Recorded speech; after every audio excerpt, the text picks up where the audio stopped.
पूज्य पिताजी महाराज पहले एक दृष्टांत सुनाया करते थे अपनी कथा में, मैंने सुना बचपन में। एक गुरुजी रात्रि में शयन कर रहे थे तो शिष्य उनके चरण दबा रहा था, और चरण दबाते दबाते दबाते दबाते अब गुरुजी उससे बात करते जा रहे हैं, पूछते जा रहे हैं, अच्छा तो तुम्हारे खानदान में कितने लोग हैं? बोले गुरुजी हम 4 भाई हैं। बोले अच्छा, बड़ा भाई क्या करता है? बोले बड़ा भाई वहाँ अफसर है। छोटा भाई क्या करता है? छोटा भाई स्कूल जाता है। मझला भाई क्या करता है? बोले मझले 2 हैं, एक मैं हूँ एक और है, वो दूसरा वाला घर का काम देखता है, मैं आपकी सेवा कर रहा हूँ। इस प्रकार चरण दबाता जा रहा है। थोड़ी देर बाद जब अर्धरात्रि हो गई तो शिष्य ने सोचा कि अब बहुत समय हो गया, गुरुजी तो सो गए, खर्राटे ले रहे हैं, अब उठ के मैं चला जाऊं। तो धीरे धीरे पैर दबाना उसने जैसे हल्का किया, तो जैसे हल्का किया गुरुजी को लगा ये उठ के जाने वाला है, और जैसे लगा उठ के जाएगा तो फिर ये पैरों पे जो इतना आनंद आ रहा है सोने में और इससे पैर दबाने में, वो आनंद नहीं आएगा। गुरुजी फिर से हिल गए, बोले अच्छा अच्छा तुमने क्या बताया, कितने भाई हो बेटा तुम? वो फिर से, अरे गुरुजी तो अभी जगे हैं, फिर से पैर दबाने लगा। बोले 4 भाई हैं। बड़ा क्या करता है? बड़ा अफसर है। छोटा क्या करता है? विद्यालय में पढ़ता है। मझला क्या, घर के काम करता है। अच्छा, पैर दबाते 1 आध घंटा और निकल गया। उसने सोचा गुरुजी अब तो सो ही गए होंगे, अब मैं चला जाऊं। जैसे ही उठ करके जाने लगे गुरुजी की फिर से आंख खुली, अरे तुमने क्या बताया, छोटा वाला क्या करता है? उसने कहा अरे गुरुजी अभी जगे हैं, फिर से दबाने लगा। इस प्रकार करते करते पूरी रात पैर दबाता रहा। जब जब हाथ हटावे गुरुजी तब तब उठ जाएं और एक ही प्रश्न करें। सुबह के 4 साढ़े 4 बजे होंगे, 5 साढ़े 5 बजे गुरुजी उठ ही जाते थे। शिष्य सोचने लगा अब 1 घंटा क्या सोऊंगा मैं। पैर दबाने लगा। जैसे ही उसने हल्का किया, बोले 1 घंटा बचा है, थोड़ा आंख बंद करके झपकी ले लूं। जैसे उठ के जाने लगा तो गुरुजी फिर बोले अरे वो मझले वाले का तुमने क्या बताया था, वो मैं सुन नहीं पाया। कितने भाई हो तुम? बोले गुरुजी 3 भाई हैं। गुरुजी उठ गए, बोले रात को तो 4 बता रहे थे, अब 3। बोले इस प्रकार पैर दबाता रहूंगा, एक तो पधार ही जाएगा ना, 3 ही बचेंगे फिर। ऐसा नहीं होना चाहिए। गुरु कैसा भी हो लेकिन आपके भीतर उसके प्रति धैर्य। पिताजी बहुत अच्छे से सुनाते हैं, अब हमको इतना अभ्यास उनके जैसा बोलने का तो नहीं है, लेकिन ये मैंने बहुत पहले सुना। ऐसे गुरु के प्रति निष्ठा, धैर्यता। हमारे पूज्य नाना जी, वे भी मेरे गुरु हैं। गुरु पूर्णिमा पे आज उनका भी स्मरण। पंडित श्री कृष्णलाल शास्त्री जी, 6 वर्ष पहले जो लोग द्वारिका की कथा में द्वारिकापुरी में थे, उन लोगों ने उनका दर्शन किया होगा। बड़े अच्छे अच्छे दृष्टांत सुनाते थे। एक बार उन्होंने एक दृष्टांत सुनाया कि एक गुरुजी के आश्रम में 2 शिष्य पहुंच गए, और दोनों शिष्य जो थे वो थोड़े से भोजन भट्ट शिष्य थे। उनको केवल यही प्रलोभन था आश्रम में आने का कि गुरुदेव की थोड़ी बहुत सेवा करेंगे और 3 समय का भोजन मिल जाया करेगा। तो गुरुदेव की सेवा करने के लिए 2 शिष्य आ गए। तो दोनों में बुद्धि तत्व थोड़ा कम था, तो गुरुजी ने एक विचार किया, एक भाव विचार किया, और उन्होंने क्या किया, दोनों शिष्यों को अपना एक एक पैर बांट दिया। एक शिष्य को अपना दाहिना पैर दे दिया और दूसरे शिष्य को अपना बायां पैर। बोले अब तुम दोनों इन पैरों को दबाया करो और एक दूसरे से होड़ रखा करो, कौन ज्यादा बढ़िया दबाएगा। इस प्रकार से दोनों शिष्य उनकी सेवा करने लगे। अब महाराज दोनों का समय भी बढ़ गया। सुबह 8 से 9 बजे तक एक शिष्य आता था, पैर दबाता था, और फिर 9 से 10 बजे तक दूसरा शिष्य आता था, वो अपना पैर दबाता था। दोनों शिष्य समय अनुसार आते, आकर के पैर दबाते। अब एक दिन की बात, गुरुजी एक पैर पर दूसरा पैर रख करके लेटे हुए थे। जिस पैर के ऊपर दूसरा पैर रखा था उस पैर वाला शिष्य आ गया। उसने आकर के गुरुदेव को देखा तो देखा कि मेरा पैर नीचे दबा हुआ है और वो जो दूसरा गुरु भाई है उसका पैर मेरे ऊपर चढ़ा हुआ है। इसकी इतनी हिम्मत, मेरे सेवा वाले पैर पर चढ़ गया ये। अभी रुक दो, अभी बता दो। तुरंत कहां से ना जाने बड़ा सा बांस का डंडा लेकर के आया और गुरुदेव का वो पैर जो उसके सेवा वाले पैर पर था उसको हटा करके और उसने उठा करके और डंडा दे करके दे बजाना शुरू किया गुरुदेव का पैर। गुरुजी चिल्ला में चीखें, अरे मेरा पैर चला गया। बोले अरे गुरुजी ये मेरे पैर पर चढ़ कैसे गया, इसकी हिम्मत कैसे हो गई यहां आने की। तोड़ ताड़ करके गुरुजी का पैर बराबर कर दिया और दूसरा पैर पकड़ करके उसको मालिश लगा करके और दबाने लगा। बोले ये मेरा पैर है, ये देखो कितना सुंदर चमक रहा है, कितना बढ़िया दिखता है, कितना सुकोमल है। गुरुदेव बेचारे रोने लगे, अरे मूर्ख, तेरे जैसे शिष्य से तो ना होना ही अच्छा था। 1 घंटा अपनी सेवा नियमानुसार करके वो चला गया। उसके जाति दूसरा शिष्य आया। दूसरे शिष्य ने आकर के देखा तो गुरुजी बेचारे लंगड़ा रहे थे, पैर में से रक्त निकल रहा, पूरा पैर सूज गया और वो उसका पैर था। उसने कहा, गुरुदेव ये मेरे वाले पैर को क्या हुआ? ये सूज कैसे गया? ये रक्त कैसे? मैंने मालिश लगा करके तिल का तेल लगाया, कभी इसमें गोले का तेल लगाया, कभी घी से मालिश की, इसको चमका करके रखा, इतनी सेवा की, आज इसकी ये दुर्गति मेरे रहते हुए कैसे हो गई? गुरुजी ने सोचा बेचारा ये तो थोड़ा बुद्धिमान है, इसको बताइए। अरे कैसे बताएं, वो दूसरा है ना, वो आया था, हमने भैया थोड़ा सा इस पैर के ऊपर इस पैर को रख दिया, इससे नाराज हो गया, नाराज होकर के तोड़ ताड़ के चला गया। बगल में बांस पड़ा था, इसी बांस से तोड़ा था? हाँ, इसी से तोड़ा था। बांस उठाया उसने, जमीन में मारा, इतनी तेजी से मारा था? बोले नहीं, इससे ज्यादा। इतनी तेज मारा था? बोले हाँ, इतनी तेजी मारा था, इससे तिगुनी ताकत से मारूंगा। और गुरुजी का दूसरा पैर जो सही सलामत जो था उसको पकड़ करके उसने मारना शुरू किया, तोड़ ताड़ करके, वो भी बराबर। गुरुजी बेचारे रोने लगे, रुदन करने लगे, लेकिन दोनों शिष्यों की मूर्खता से गुरुजी पछताए। तो गुरु श्रेष्ठ है, लेकिन शिष्य के अंदर शिष्यत्व होना चाहिए, ये हम विषय सुन रहे हैं। तो शिष्यत्व के 3 भाव हमने सुने। पहली बात हमने सुनी गुरु के प्रति भगवत भाव, दूसरी बात हमने सुनी गुरु के प्रति जिज्ञासा, तीसरी भाव हमने सुनी गुरु के प्रति, गुरु की बात के प्रति, गुरु के व्यवहार के प्रति धैर्य, और चौथी बात हम सुन रहे हैं सेवा। गुरु की सेवा, उसमें किसी भी प्रकार का कोई भेद नहीं होना चाहिए, उसमें किसी भी प्रकार का आलस्य नहीं होना चाहिए। और 5वां और अंतिम और सबसे ज्यादा जरूरी शिष्यत्व का जो लक्षण है वो क्या है? भरोसा। तो 5वां लक्षण भरोसा। गुरु के प्रति पूर्ण विश्वास होना चाहिए। गुरु के वचन अटल कर मानो, साधु समागम कीजिए, मन रे कृष्ण नाम कह लीजिए। श्री सूरदास जी महाराज के पास तो नेत्र भी नहीं थे, लेकिन फिर भी गुरु आज्ञा की इतनी विश्वास उनके भीतर विद्यमान था, बिना नेत्र होने पर भी श्री राधारमण जी का नित्य दर्शन, नित्य अनुभव उनको होता था। ऐसे श्री सूरदास जी महाराज केवल उनको भगवत दर्शन हुआ, केवल और केवल गुरु विश्वास का ही प्रतीक हैं वो। केवल सूरदास ही नहीं, अष्ट छाप के अनंत सखा, ये 8 सखा, मीराबाई, रैदास, कुंभनदास, सूरदास, सबको उठा लीजिए, बिन गुरु भव किसी ने पार नहीं किया। गुरु ही सबको ले गए हैं भगवत धाम। श्रीमद् भागवत के महात्म्य में कहा गया है, चिंता मणिर्लोक सुखम स्वरद्रुह स्वर्ग संपदम प्रयच्छति गुरु प्रीतो वैकुंठम योगी दुर्लभम। चिंतामणि जो चिंतन करोगे वो दे देगी। कल्प वृक्ष स्वर्ग की सारी संपदाएं आपको दे देगा, लेकिन यदि आपकी सेवा से गुरु प्रसन्न हो गए तो वैकुंठम योगी दुर्लभम। अच्छा, इसका एक भाव, इसका भाव तो महाराज जी ऐसा कहा जाता है कि गुरु यदि प्रसन्न हो जाए तो वैकुंठ की प्राप्ति करा देगा। लेकिन आज अध्ययन में ऐसा समझ में आ रहा था, यदि गुरु हमारी सेवा भी, जहां दूर दूर तक आज 3 महीने बाद व्यासपीठ पर बैठे हैं हम, नहीं 3 महीना नहीं, होली के बाद अब बैठे, शायद पिताजी महाराज भी होली के बाद आज ही बैठे होंगे। इतने लंबे काल के बाद कथाएं प्रारंभ हो रही हैं। ऐसी स्थिति में भी श्री भागवत कृपा निकुंज परिसर में उत्सव मनते ही रहे हैं। और वैकुंठ किसको कहते हैं? नित्य मंगल नित्य उत्सव जहां चलते रहे उसी को तो वैकुंठ कहते हैं। और ये सब कृपा किनकी है? ये कृपा सब पूज्य श्री गुरुदेव भगवान की है, जिनकी कृपा से आज तक यहां वैकुंठ जैसा अनुभव होता है। हमारा घर ही वैकुंठ बन गया है। कई अब तो ऐसी स्थिति हो गई है कि पिताजी माताजी को शाम को खुद पता चलता है कि आज हमारे घर में उत्सव है। अरे मलुपीठ वाले महाराज जी क्यों आ रहे हैं भैया? संत तो आते ही हैं, आने ही चाहिए, लेकिन आज कुछ विशेष है क्या? बोले हाँ, लाल जी का जल विहार उत्सव हो रहा है।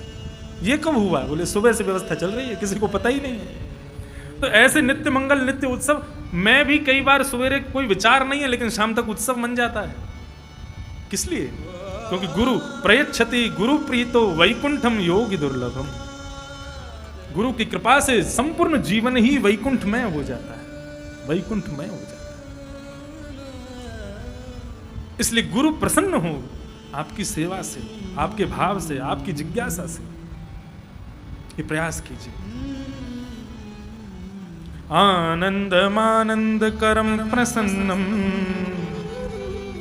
ज्ञानम स्वरूपम निज भावयुक्तम योगेन्द्रैड्यम भवरोग वैद्यम श्रीमद्गुरु नित्यमहं स्मरामि।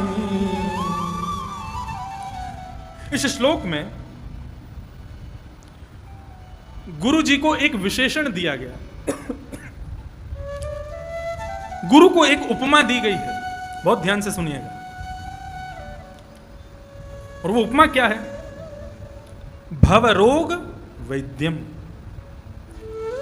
गुरु कौन है? बोले गुरु एक वैद्य है। स्पेशलिटी क्या है इस गुरु, इस वैद्य की, इस डॉक्टर की? कोई सर्जन होता है, कोई फिजिशियन होता है, ये जो गुरु रूपी डॉक्टर हैं, इनकी स्पेशलिटी क्या है? ये कई चीज के डॉक्टर हैं? बोले भवरोग। भवरोग यानी कि संसार के जितने भी रोग हैं जिनसे व्यक्ति चिंतातुर हो जाता है, काम, क्रोध, लोभ, मोह, ईर्ष्या, द्वेष, अभिनिवेश, अहंता, ममता, जिस प्रकार संसार के रोगों से युक्त होने के बाद हॉस्पिटल जाना पड़ता है, इन भव रोग से युक्त होने के बाद नरक रूपी हॉस्पिटल जाना पड़ता है। और वहां नरक रूपी हॉस्पिटल में चिकित्सा कौन करता है? दंडपाणि इव करोमि चिकित्साम दंडपाणि इव। श्रीमद् भागवत में रहुगण भरत संवाद, वहां पर रहुगण जी कहते हैं राजा श्री जड़ भरत जी से, बड़ी सुंदर कथा है कि रहुगण राजा रोज जाते थे कपिल मुनि के आश्रम सत्संग करने। एक दिन एक कहार नहीं था पालकी उठाने वाला, तो अपने 3 कहारों से कहे किसी को भी उठा लाओ राह चलते हुए को। नदी के किनारे जड़ भरत जी बैठे थे। वो जड़ जानबूझ करके बने थे, जो अपनों सुख चाहे हो तो मूर्ख बन के रहो। इस बात के 2 अर्थ हैं, लेकिन सुनो, यदि अपना सुख चाहते हो तो ज्यादा अपनी योग्यताएं दिखाते मत चलो, हमको ये भी आता है, हमको ये भी आता है, हमसे ये भी करवा लो, हमसे वो भी करवा लो, नहीं तो क्या होगा? आए दिन फिर घर के लोग, परिवार के लोग, मित्र लोग, अरे तुम तो बता रहे थे तुमको ये आता है, चलो ये करो, तुमको ये भी आता है, ये भी करो, तुम उस दिन दिखा रहे थे तुमको वो भी आता है, लो ये भी करो। इसलिए जो अपनों सुख चाहे हो तो मूर्ख बन के रहो। कोई काम आपके सामने हो रहा, भले ही आपको आता हो, लेकिन ऐसा दिखाओ उनको आता ही नहीं है, तो दोबारा आपसे कभी कहा नहीं जाएगा उसको करने के लिए। लेकिन ये कब होना चाहिए? अब देखो, साधारण लोग तो इसको ले लेंगे, हर बात पे इसी बात को ले लेंगे, लेकिन ये कब होना चाहिए? जब संसार ग्रस्त कोई कार्य आपके सामने हो रहा हो, जिसकी वजह से संसार में आसक्ति बढ़ेगी, ऐसा काम यदि आपके सामने हो रहा हो, तो वहां मूर्ख बन के रहो, हमको नहीं आता। तो श्री जड़ भरत जी महाराज, इन्होंने मन में विचार किया कि यदि जरा भी योग्यता मैंने अपनी दिखा दी तो पूरा संसार मेरे पीछे पड़ जाएगा, इसलिए जड़ बन के रहते हैं, इसलिए नाम पड़ गया जड़ भरत। रहुगण जी की पालकी में उनको सेवा में लगाया गया। जड़ भरत जी का नियम है, जब वो चलते हैं तो दृष्टिपूतम निषेध पादम, अपनी आंखों से पहले आगे देखते हुए चलते हैं, कोई कीड़ा मकोड़ा तो मेरे पैर के नीचे नहीं आ जाएगा। और जैसे ही उनको दिखता है कोई कीड़ा है, कोई चींटी है, तुरंत उछल जाते हैं। अब उछलने वाला व्यक्ति पालकी तो नहीं उठा सकता, पालकी में बैठने वाले की शामत आ जाएगी। लेकिन जड़ भरत जी ले गए उनको। अब जड़ भरत जी पालकी लेकर के चलने लगे, जैसे ही देखा आगे से चींटियों का समूह जा रहा है, चलते चलते श्री जड़ भरत जी जोर से उछल गए। जैसे ही उछले, पालकी हाथ से छूट गई, गिर गई एक तरफ, अंदर बैठे राजा के सिर में चोट आ गई। रहुगण राजा निकल करके बाहर आया और आकर के जड़ भरत जी को डांटने लगा। वो बहुत लंबा प्रसंग है, उसमें नहीं जाएंगे, लेकिन वहां उसने एक बात कही है, बोले क्या करोमि चिकित्साम दंडपाणि इव, मैं तुम्हारी चिकित्सा करूंगा। चिकित्सा का मतलब क्या होता है? मैं तुम्हें ठीक कर दूंगा। कैसे ठीक करूंगा? बोले दंडपाणि इव। इस बात को मैं क्यों बता रहा हूं? बोले नरक के स्वामी जो यमराज जी हैं, वो दंड नहीं देते, वो वहां जाने वालों को ठीक करते हैं। इसका मतलब वो कौन है? डॉक्टर हैं। चिकित्सक हैं।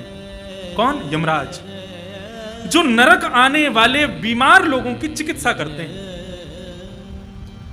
लेकिन ये भवरोग वैद्यम, यदि ये भवरोग दूर करने वाला वैद्य जीते जी आपको मिल गया तो दंड पानी का कभी दर्शन नहीं करना पड़ेगा, कभी भी आपको नरक नहीं जाना पड़ेगा। इसलिए इनको भवरोग वैद्यम। यदि गुरु रूपी वैद्य के सानिध्य में आप पहुंच गए तो वो जीते जी इस पृथ्वी पर ही आपका कल्याण कर देगा। आपको कभी भी नरक के उस चिकित्सक के पास, जिसको दंड पानी कहा, जो कि यमराज जी हैं, उनके पास नहीं जाना पड़ेगा। तो गुरु की विशेषता है कि दंड पानी से चिकित्सा ना करवानी पड़े, इसलिए जब तक जीवित हो यहां पर भवरोग वैद्य यानी गुरु से अपनी चिकित्सा करवा लो। गुरु के सानिध्य में चले जाओ, नरक जाने से बच जाओ। नरक क्या है? ये स्वर्ग और नरक ये क्या है? श्रीमद् भागवत के तृतीय स्कंद में श्री कपिल भगवान जब देवहूति को ज्ञान उपदेश करते हैं, तब देवहूति माता ने यही प्रश्न किया कि नरक और स्वर्ग क्या है। तब वहां नरकों का वर्णन करते हुए श्री कपिल भगवान कहते हैं, अत्रैव नरकः स्वर्गः इति माता प्रचक्षते यातना वै नरकस्य इहाप्युलक्षिता। भगवान कह रहे हैं, कपिल भगवान, अत्रैव नरकः स्वर्गः इति माता प्रचक्षते, ये स्वर्ग और नरक दोनों इसी पृथ्वी पर ही हैं। यहां से कहीं और जाना पड़े होगा, लेकिन नरक और स्वर्ग का दर्शन मानव को जीते जी इस पृथ्वी पर ही हो जाता है। किसी व्यक्ति ने कथा में यह भाव सुन लिया कि स्वर्ग और नरक इस पृथ्वी पर ही हैं, खोजने के लिए निकल पड़ा कि स्वर्ग क्या है और नरक क्या है। और स्वर्ग नरक की खोज करते करते करते, अब जिस प्रकार नारद जी महाराज महात्मा में वर्णन आता है ना कि सत्कर्म क्या है पूछने के लिए जाते हैं, तो सब लोग सोचते हैं जब नारद जी को नहीं पता तो हमको क्या पता होगा। सब भाग जाते थे वहां से, कोई छुप जाता था, कोई कहता था कि ये कोई प्रश्न नहीं है। इस प्रकार से सब लोग टालने लगे। इसी प्रकार नरक और स्वर्ग क्या है ये व्यक्ति पूछने लगा, लेकिन कोई भी इसको उत्तर नहीं देता था। एक दिन भ्रमण करता करता हिमालय में पहुंचे। हिमालय में परनकुटी में एक संत बैठे थे। उन संत को जाकर के प्रणाम किया। कईयों ने उनकी प्रशंसा की, बहुत बहुत विद्वान है। उसने जाकर के प्रणाम किया और कहा, महाराज जी मेरी एक जिज्ञासा है। भगवान कपिल श्रीमद् भागवत में कहते हैं, अत्रैव नरकः स्वर्गः इति माता प्रचक्षते, स्वर्ग और नरक हे मैया ये दोनों पृथ्वी पर ही हैं। कहां हैं? मुझे कैसे दिखेंगे? उनका दर्शन मुझको कैसे होगा? मैं जानना चाहता हूं स्वर्ग क्या है और नरक क्या है। महात्मा बड़े विद्वान थे। उन्होंने उस व्यक्ति से कहा, अच्छा चलो वो सब तुम बताएंगे, ये बताओ तुम्हारा ब्याह हो गया?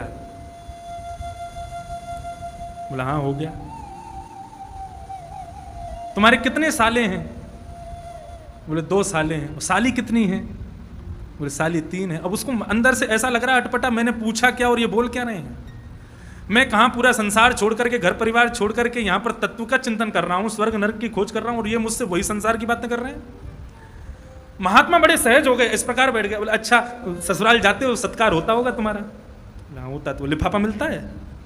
हाँ मिलता है। कितने का मिलता है? 2000 का। अच्छा ससुर जी पैसे वाले हैं तुम्हारे। फिर क्या करते हैं ससुर जी? ससुर जी का फैक्ट्री है। बोले अच्छा।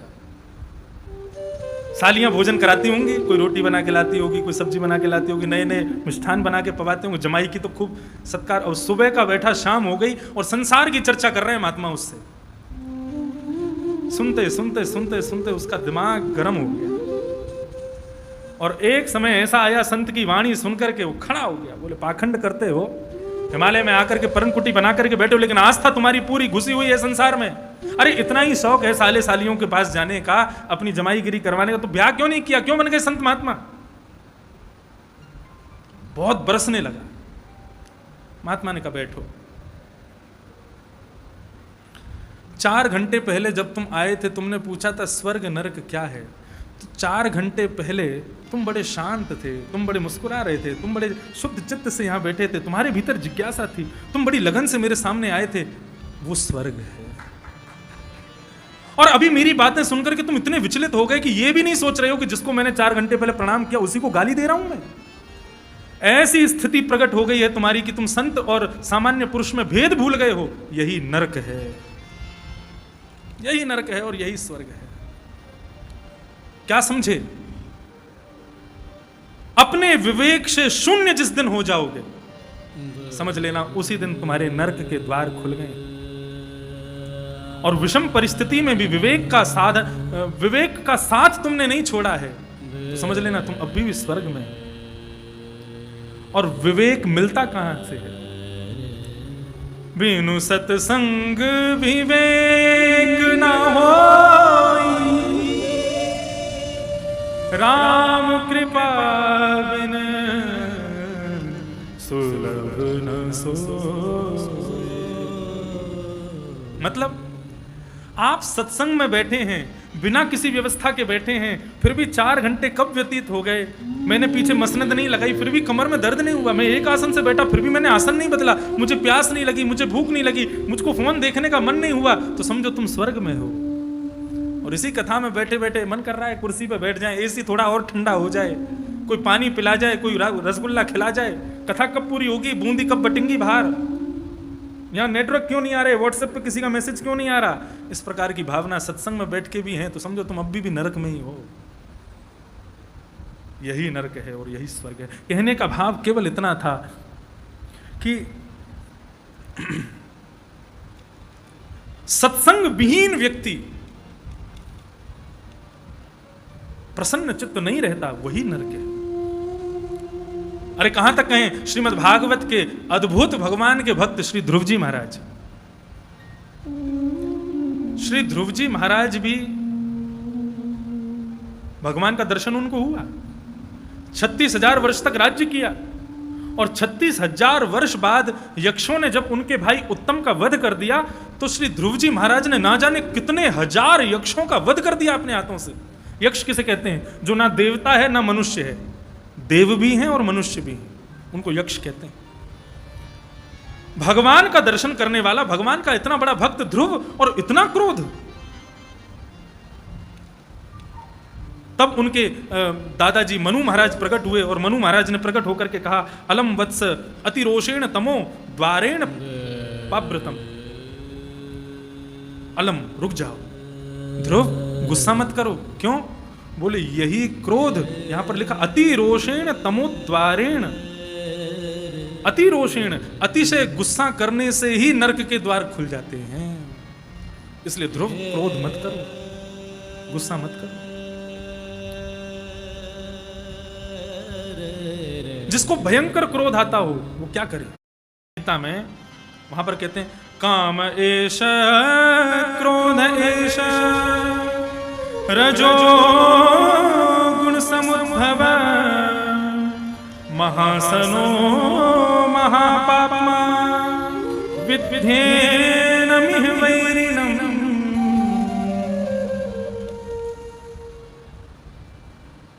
जिस प्रकार एक का सिक्का होता एक ही है, लेकिन उसके पहलू अलग अलग होते हैं, यहां से देखो तो अलग दिखता है, यहां से देखो तो अलग दिखता है, ठीक उसी प्रकार काम और क्रोध अर्जुन, ये दो अलग अलग दिखते हैं, दो अलग अलग नाम सुनाई देते हैं, लेकिन होते एक ही हैं।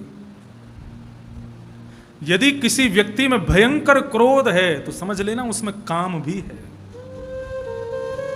और किसी व्यक्ति के अंदर बहुत काम है तो निश्चित ही उसके अंदर क्रोध होगा ही। और ये दोनों ही उसके कल्याण में बाधा बनते हैं, ये दोनों ही उसके कल्याण में सबसे बड़े बाधा हैं। काम और क्रोध, इन दोनों से बचने का प्रयास करें अर्जुन, ये दोनों ही उसके कल्याण में बाधक बनते हैं।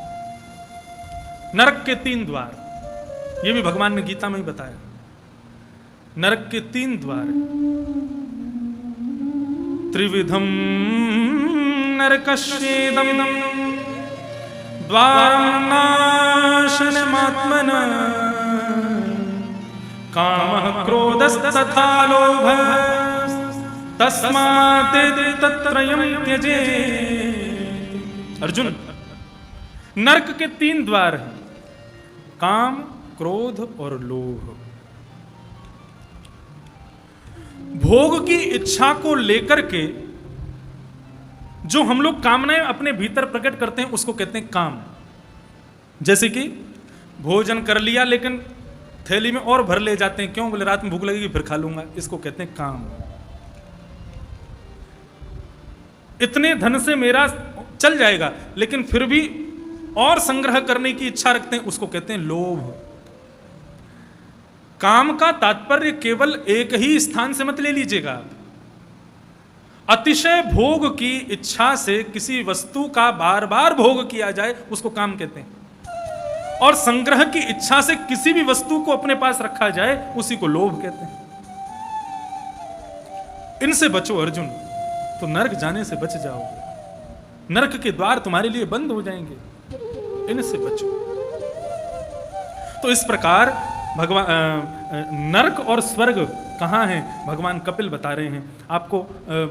बताएं, हमारे श्रीमद् भागवत में एक दिन नवयोगेश्वर संवाद भी होगा, जहां पर राजा निमि प्रश्न करेंगे और 9 योगेश्वर उनके उत्तर देंगे। राजा निमि का एक प्रश्न और एक उत्तर हम आज सुना देते हैं, थोड़ा चखा देते हैं ताकि नवयोगेश्वर सुनने की इच्छा और प्रगाढ़ हो जाए।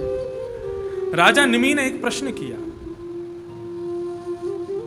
माया क्या है, इस संसार की माया क्या है और इस माया से बचा कैसे जाए, हमें ये बताइए।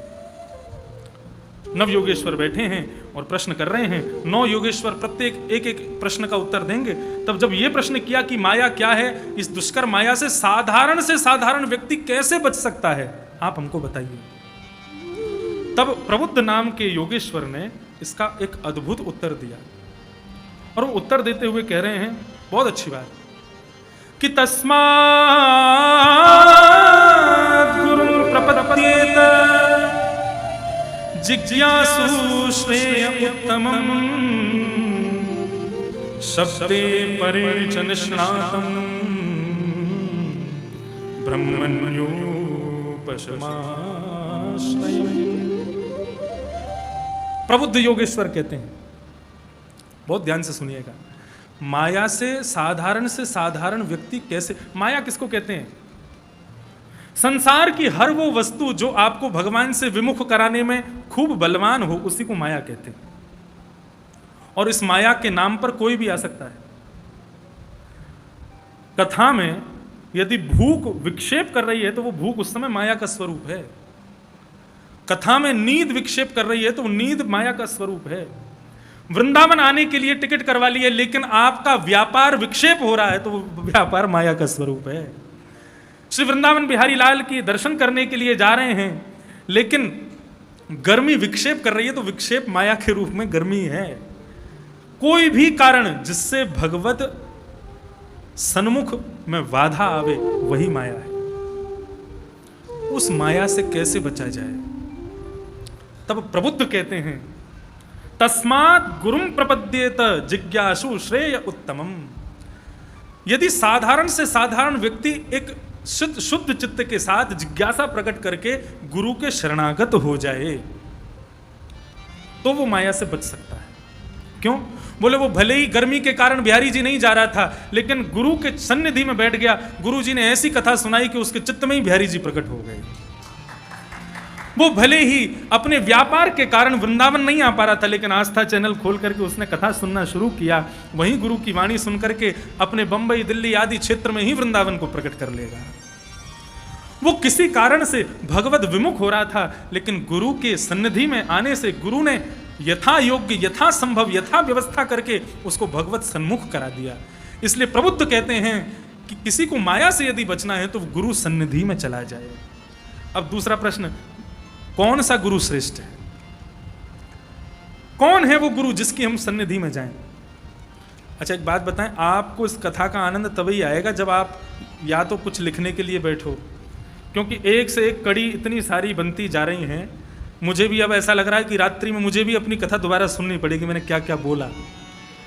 गुरु कृपा से जितना ग्रहण किया आज सब निकल रहा है बाहर। गुरु श्रेष्ठ कौन? बहुत समझने योग्य बात है। भगवान पूरा विस्तार से बताते हैं, मैंने कई बार कथाओं में बताया है। भगवान कहते हैं माता देवूति से, मां जो केवल अपनी भलाई चाहने के लिए मेरे दर्शन करने के लिए आता है वो राजस भक्त है। जो मेरे दर्शन करता है लेकिन मेरे दर्शन करते करते यही कहता है, सुख संपत्ति घर आवे, कष्ट मिटे तन का, ओम जय जगदीश हरे, हे राधा रमन लाल जी कृपा करो, कोरोना ने हमारा बिजनेस ठप कर दिया, आप कैसे भी करके कृपा करो, हमारा बिजनेस फिर से चल जाए, हमारा काम फिर से चल जाए, हमारी ऐसे ऐसे काम सब पूरी हो जाए, कामनाएं पूरी हो जाए। इस प्रकार की भावना रखने वाला भक्त राजस भक्त है। माता देवूति ने पूछा तो वो आपको पसंद है? भगवान कपिल कह रहे, मैया द्वार पर कोई रोज मांगने वाला आता रहे, ऐसा आदमी आपको अच्छा लगेगा? आज कपड़े दे दो, आज अन्न दे दो, आज खाने को दे दो, आज पीने को दे दो, आज रहने को दे दो, रोज मांगने ही आता हो, ऐसा व्यक्ति ज्यादा पसंद नहीं होता। इसलिए राजस प्रवृत्ति के जो भक्त हैं वो मुझे प्रिय नहीं होते।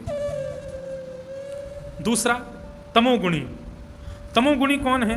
बोले मेरे सामने खड़ा होकर के किसी और की अवहेलना करता हो, किसी और का अनहित चाहता हो, ऐसे व्यक्ति को तमोगुणी कहते हैं। हमारे संग तो इतना बुरा कर रहे हो, उसके संग इतना बढ़िया कर रहे हो, उसके संग भी बुरा करो, हमसे बुरा करो, हमसे ज्यादा बुरा होना चाहिए। उसका बेटा बहुत बढ़िया कमा रहा है, कुछ भी करके ऐसा कुछ करो उसका बिजनेस खत्म हो जाए। ऐसी प्रकार की भावनाएं भगवान के सामने प्रकट करने वाले भगवान कहते तमोगुणी, मुझे बिल्कुल पसंद नहीं। उसके बाद आए सतोगुणी। ये सतोगुणी भक्त कौन से हैं?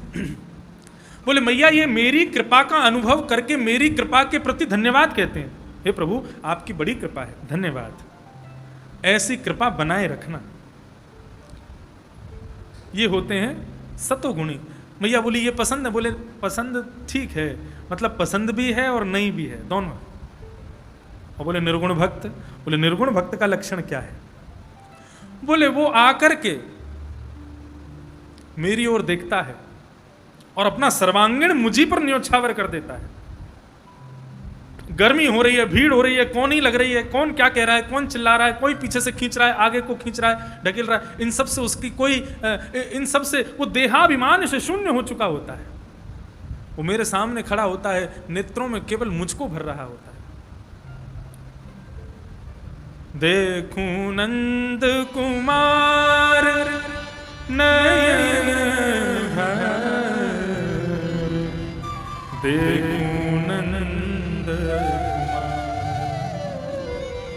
देखूं नंद कुमार नयन भर, देखूं नंद कुमार, जो मेरे सामने खड़ा होकर के केवल अपने नेत्र रूपी पुतलियों में मुझे ही भर भर के देखता रहता है, अपना सर्वांगीण मुझको न्योछावर कर देता है, दोनों भुजाएं उठा करके मुझे सर्व समर्पित हो जाता है। मां वो निर्गुण भक्त है, वो मुझे अति प्रिय है। तो श्रीमद् भागवत में कृष्ण लीला चौथे दिन इसलिए शुरू होती है ताकि 3 दिन में आप निर्गुण बन जाओ। लेकिन सौभाग्य हमारा कि यहाँ के इस कथा प्रसंग में हमारे कृष्ण लीलामृत आज से ही प्रारंभ हो जाएगा। क्यों? क्योंकि यहाँ बैठे हुए लगभग सब लोग अब निर्गुण बन चुके हैं। सत रज और तम गुण का अभाव है, इसलिए यहाँ कृष्ण लीलामृत से ही प्रारंभ होगा।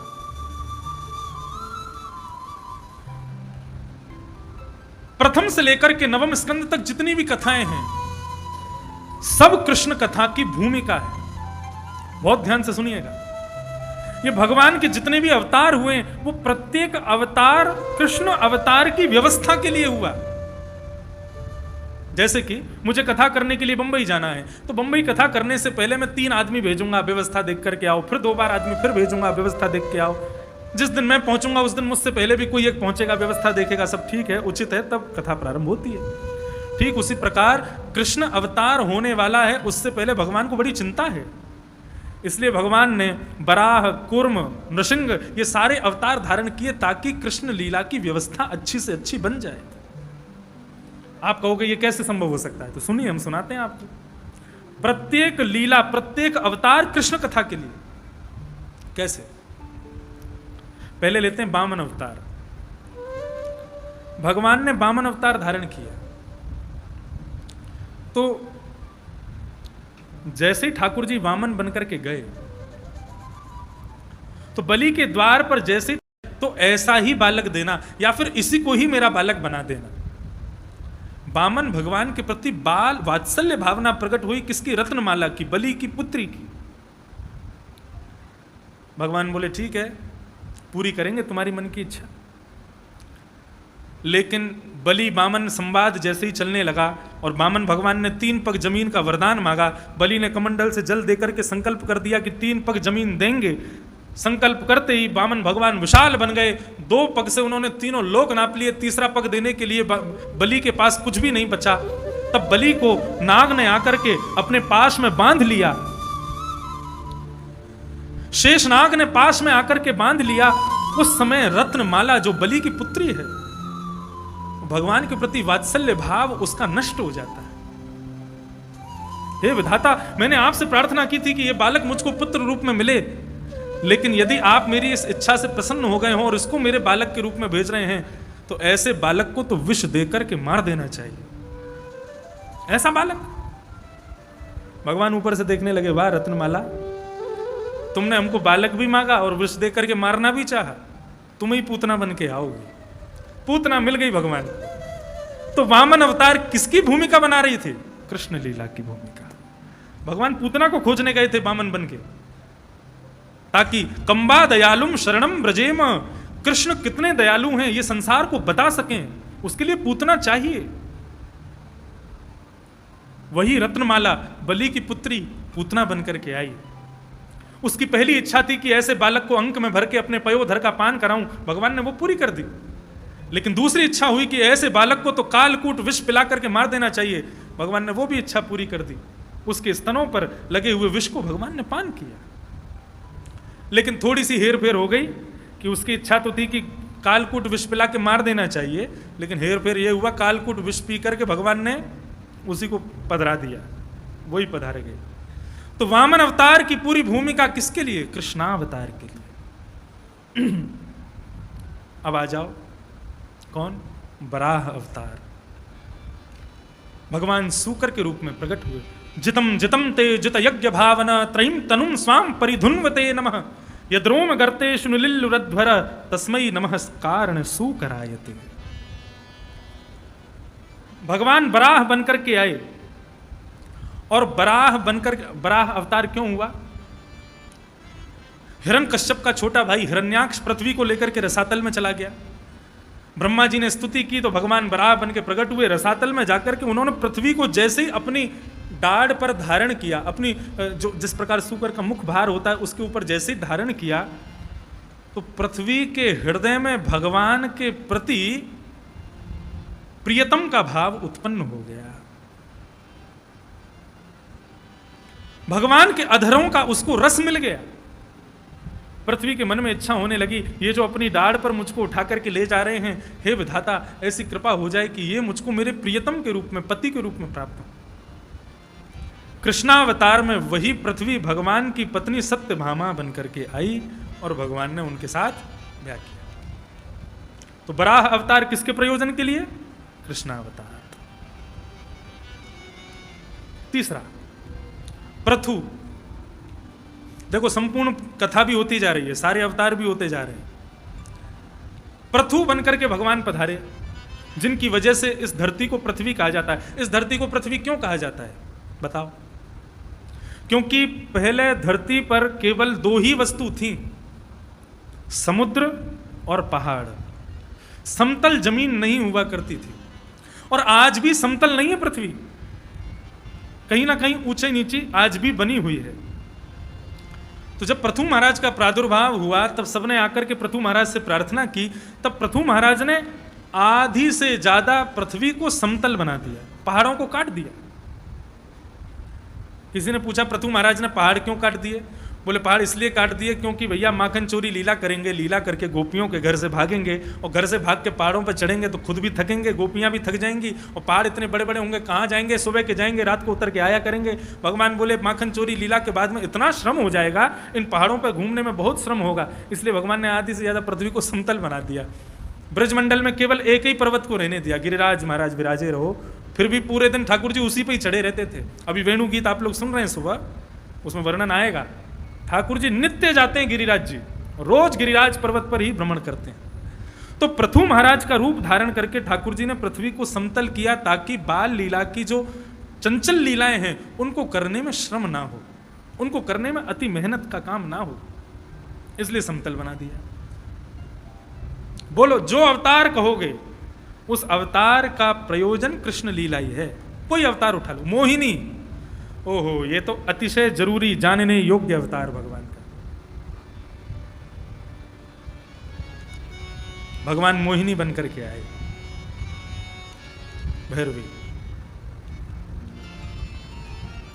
भगवान मोहिनी बनकर के आए। बहुत ध्यान से सुनिएगा। ठाकुर जी ने जैसे ही मोहिनी रूप धारण किया तो मोहिनी रूप इतना सुंदर था, इतना सुंदर था कि काम पर विजय प्राप्त कर चुके भगवान शिव भी काम आतुर होकर के मोहिनी के पीछे पीछे घूमने लगे। इतने सुंदर बनकर के भगवान आए। कहने का अभिप्राय यह है कि काम पर विजय, जिन्होंने अपने काम को जलाकर के भस्म कर दिया, ऐसे भगवान शिव भी मोहिनी पर इतने मोहित हो गए। तो सोचो सामान्य देवताओं की हालत क्या हुई होगी मोहिनी को देखकर। सब देवताओं की बात तो अलग है, लेकिन 33 करोड़ देवताओं में एक देवता ऐसा है जो मोहिनी रूप पर मोहित नहीं हुआ। कौन? सूर्य। सूर्य नारायण ये मोहिनी रूप पर मोहित नहीं हुए।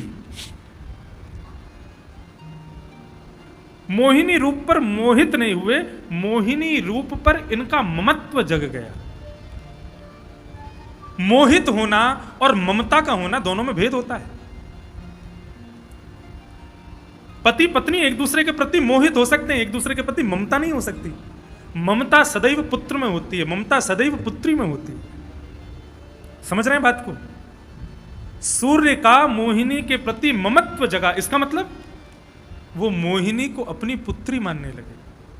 बाकी सब देवता तो सोच रहे हैं कि हमारी पत्नी होती, लेकिन सूर्य सोच रहे हैं ये मेरी बेटी होती। इसलिए सूर्य अत्यंत पवित्र है, उनके हृदय में किंचित मात्र भी दूषित भाव नहीं आया। मोहिनी के रूप को देख करके, सुंदर नयनों को देख करके, सुंदर कटाक्ष देख करके सूर्य अपने स्थान पर खड़े होकर के रुदन करने लगे। भगवान ने किसी की इच्छा को पूरी नहीं किया, लेकिन मोहिनी भगवान ने जब सूर्य को देखा तो सूर्य को देख करके कहते हैं तुम्हारी क्या इच्छा है, तुम रुदन क्यों करते? बोले प्रभु शंख चक्र गदा पद्मों में आपको देखा, शेष शैया पर पौड़े हुए आपको देखा, बराह रूप में देखा, नृसिंह रूप में देखा, कूर्म रूप में देखा, लेकिन जो अनुभव आपको मोहिनी रूप में देख करके हुआ वैसा अनुभव पहले कभी नहीं हुआ। हे प्रभु कृपा करके मेरी पुत्री का रूप धारण कर लीजिए, मेरी पुत्री बनकर के प्रकट हो जाए। ये सब देवता आपको पत्नी बनाना चाहते हैं ताकि नित्य आपका दर्शन कर सकें, लेकिन नित्य दर्शन पुत्री का भी तो होता है ना। मैं चाहता हूं कि आप मेरी पुत्री बन जाओ। भगवान भी आनंदित हो गए सूर्य के इस भाव से, और सूर्य को हृदय से लगा करके भगवान ने वचन दिया, सावधान हो जाइए सूर्य, द्वापर युग में आप ब्रजमंडल में वृषभानु के रूप में आएंगे और यही मोहिनी आपके यहां किशोरी राधा रानी बनकर के आएंगे। सूर्य को ही तो भानु कहा जाता है। वृषभानु ये सूर्य के अवतार हैं, और उन सूर्य अवतार वृषभानु के यहां मोहिनी रूप वाले ठाकुर जी ही श्री राधा रानी बनकर के पधारे। तो देखो भगवान मोहिनी बनकर के आए, तो मोहिनी बनकर के भी कृष्ण लीलामृत के सर्वश्रेष्ठ रस बिंदु यानी श्री किशोरी जी की पूरी भूमिका को बनाने के लिए भगवान मोहिनी बनकर के आए। भगवान मोहिनी बने ही इसलिए कहीं किसी के हृदय में तो प्रकट हो ये इच्छा कि मैं इस रूप में आऊं, और वो हुई है सूर्य के हृदय में, और भगवान मोहिनी ही राधा रानी के रूप में पधारे।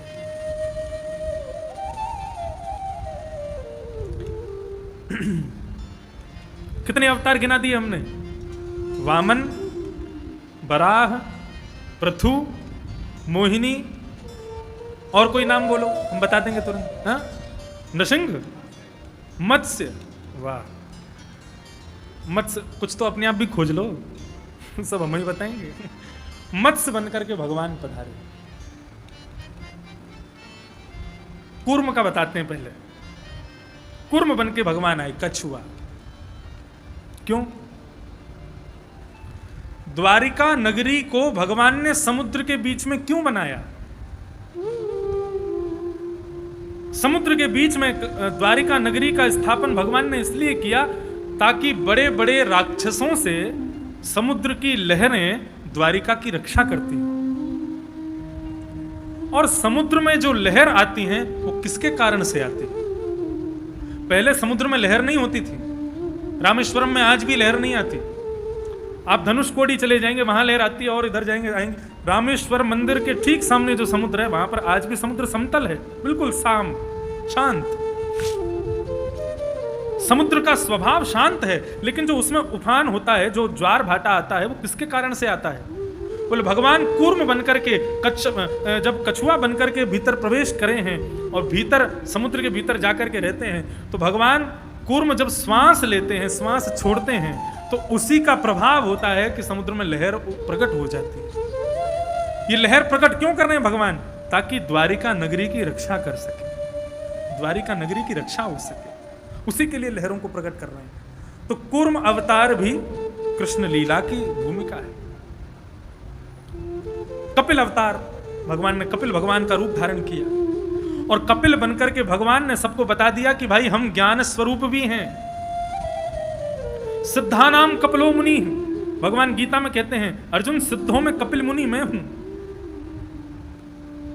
भगवान वहां ज्ञान प्रदान करके मानो अर्जुन को ये विश्वास दिला रहे हैं कि ये पहले भी कपिल बनकर के ज्ञान प्रदान कर चुके हैं। इसका मतलब इनके सानिध्य में जाकर के मेरे मन की जिज्ञासा, मेरे मन के सारे भ्रम टूट जाएंगे। इसलिए भगवान कपिल बनकर के पधारे। रामावतार क्यों धारण किया? भगवान राम बन के क्यों पधारे? दंड कारण वन के जितने भी संत हैं, अच्छा देखो, रास पंचाध्यायी के प्रसंग में आता है भगवान समस्त गोपांगनाओं के गले में गलवैयां डाल करके रास कर रहे हैं, किसी के चरण दबा रहे हैं, किसी के मुख के प्रश्वेत के बिंदुओं को पहुंच रहे हैं, किसी को गोद में उठा रहे हैं, किसी को कंधे पर बिठा रहे हैं। इस प्रकार की पूरी लीला रास पंचाध्यायी में बताई गई है। लेकिन ये सारी लीलाएं जो भगवान गोपियों के साथ कर रहे हैं, ये तभी संभव है जब बहुत घनिष्ठतम प्रेम हो, बहुत घनिष्ठता हो। उसके बिना ये संभव नहीं है। पति पत्नी ब्याह करने के बाद भी एक दूसरे से थोड़े बहुत तो कतराते हैं, एक दूसरे के सामने थोड़ा बहुत तो मर्यादा रखते हैं। क्यों? क्योंकि इतनी घनिष्ठता नहीं होती। लेकिन भगवान तो यहां पर गोपियों के साथ ऐसे रास विहार कर रहे हैं, ना जाने कितने जन्मों का संबंध है। भगवान श्री राम अवतार धारण करके जब रावण को मारने के लिए जा रहे हैं, तो दंड कारण वन के संत सब प्रतीक्षा कर रहे हैं उनकी। कोई हजारों वर्षों से बैठा है, कोई किसी प्रतिज्ञा में बैठा है, कोई किसी प्रतिज्ञा में बैठा है, मैं ऐसा करूंगा ताकि राम जी के दर्शन हो जाए, मैं ऐसा करूंगा ताकि रघुनाथ के दर्शन हो जाए। सब लोग अपनी अपनी प्रतिज्ञाओं को पूरी कर रहे हैं। लेकिन जब रावण को मार करके भगवान श्री राम पुष्पक विमान में बैठ करके वापस अयोध्या को जाने लगे, तब हनुमान जी रघुनाथ जी से जाके प्रार्थना करते हैं, प्रभु दंड कारण वन के समस्त संत वृंद आपकी प्रतीक्षा में बैठे हैं, आप चल करके उनको दर्शन दीजिए। तो प्रभु श्री राम कहते हैं, बोले वो सब तो ठीक है, लेकिन यदि मैं दंड कारण गया और एक दिन का भी विलंब हो गया और उस विलंब के कारण से अवध में मेरी प्रतीक्षा में बैठे हुए भरत जी ने यदि अपने प्राण त्याग दिए, तो संपूर्ण लीला और 14 वर्ष के वनवास का कोई महत्व रह नहीं जाएगा। ये हजारों लाखों संत हैं, ये तो अपने तप के बल पर इस जन्म में केवल तपस्या कर लें, अगले जन्म में पुनः जन्म लेकर के मेरी प्राप्ति कर सकते हैं। लेकिन भरत मेरा अंश है, उनके साथ में कई लीला मेरी होनी, सुव्यवस्थित होनी बहुत जरूरी है। और यदि दंड कारण की वजह से जरा भी विलंब हो गया और भरत चले गए, तो फिर लीला कैसे होगी? इस वक्त भरत का जीवित रहना बहुत जरूरी है और उसके लिए मेरा अवध पहुंचना बहुत जरूरी है। हनुमान जी बोले दंड कारण वन के संतों को क्या कहें, जिनको मैं प्रतिज्ञा, जिनको मैं वचन देके आया हूं कि राम जी आएंगे। रघुनाथ जी बोले देखो, यदि मैं अभी दंड कारण वन चला भी गया तो क्षण भर का दर्शन देकर के मुझको तुरंत जाना पड़ेगा, लेकिन दंड कारण वन के संतों की तपस्या इतनी हल्की नहीं है कि उनको केवल मेरा क्षण भर का दर्शन हो, उनकी तपस्या इतनी श्रेष्ठ है, उनको मेरा आलिंगन मिलना चाहिए, उनको मेरा स्पर्श मिलना चाहिए, उनको मेरा अति सामीप्य मिलना चाहिए, और उसके लिए उनको प्रतीक्षा करनी पड़ेगी। कब तक? बोले द्वापर में हम कृष्ण बन के आएंगे और हम वचन देते हैं हनुमान, ये समस्त दंडकारण्य वन के संत सब गोपी बन करके पधारेंगे और फिर इनके साथ रासव विहार करके इनको वो सुख हम प्रदान करना चाहते हैं, जो सुख एक प्रियतम अपनी प्रियतमा को प्रदान करता है, वो सुख इनको मिलेगा, जो सुख इन्होंने कभी विचार भी नहीं किया होगा, जो सुख परमात्मा जीवात्मा को कभी दे भी नहीं सकता, किसी ने वर्णन भी नहीं किया, वो सुख मैं इन दंडकारण्य वन के संतों को दूंगा। लेकिन द्वापर युग हनुमान जी बोले हमने वचन दिया, हम क्या करें? तो कल्याण टीका आती है गीता प्रेस गोरखपुर की, उसकी एक कथा हमने सुनी थी, पढ़ी थी। उसमें कथा आती है कि राम जी भरत जी से पूछते हैं कि हनुमान के ऋण से कैसे उऋण हुआ जाए, इसने इतनी सेवा की, हम क्या करें कि हनुमान के ऋण से हम उऋण हो जाए। तब भरत जी कहते हैं, बोले प्रभु मैं तो नहीं बता सकता, क्योंकि उनके ऋण से तो मैं भी ऋणी हूं, उनका तो मैं भी ऋणी हूं। आपके इस प्रश्न का उत्तर एक ही व्यक्ति दे सकता है। कौन? बोले आपकी चरण पादुका। 14 वर्षों तक जिनके आश्रम में मैं रहा, उन पादुकाओं से पूछिए। रघुनाथ जी अपनी पादुकाओं से पूछते हैं कि हनुमान के ऋण से कैसे उऋण हुआ जाए। तब भगवान की पादुका उत्तर देती हैं, बोले राम जी, रघुनाथ जी, आपने हनुमान जी को वचन दिया था कि आप द्वापर युग में कृष्ण बन के आएंगे और दंडकारण्य वन के समस्त संत गोपी बन करके आएंगे। बोले हाँ दिया तो था। बोले लेकिन उन संतों को आपसे मिलाने का दायित्व हनुमान ने अपने हाथ में लिया है, अब द्वापर में हनुमान कैसे आएगा? राम जी बोले ये तो हमने सोचा ही नहीं। तब पादुका उत्तर देती हैं, बोले कि महाराज आप चिंता मत कीजिए, यही हनुमान जी आपकी वंशी के रूप में पधारेंगे और आप उनको अधरों पर धारण करके जब वेणुनाद करेंगे, वेणु रव का जब वादन करेंगे, उस वेणु रव को सुन करके ब्रजमंडल की समस्त दंडकारण्य वन के संत जो गोपियां बन करके आई हैं, केवल वही गोपियां आपकी रास में आएंगी, प्रवेश करेंगी और हनुमान जी के ऋण से आप उऋण हो जाएंगे।